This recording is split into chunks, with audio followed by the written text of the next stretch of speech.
శ్రీ రామోజీరావు గారు దైవ సన్నిధిలోకి వెళ్ళిన సందర్భంగా వారు నిజంగానే ఒక మాటని మాత్రం మనం గుర్తు చేసుకోవాలి.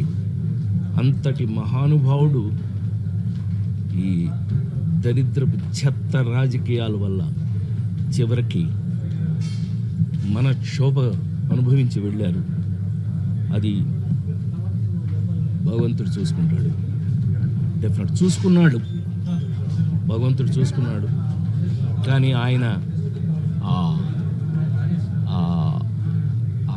గెలుపు, ఆ నిజ గెలుపుని ఆయన అనుభవించి ఆ సక్సెస్ని ఆయన చూసే వెళ్ళారు. ఆ విషయంలో చాలా చాలా సంతోషం. ఆయన అనుకున్నది సాధించి మరి వెళ్ళారు. వారి మనశ్శాంతి, వారి జీవితంలో వారు ప్రపంచం బతికున్నంత వరకు కొంతమంది బ్రతుకుంటారు. అందులో శ్రీ రామోజీరావు గారు ఒకరు. అది ఒక చరిత్ర.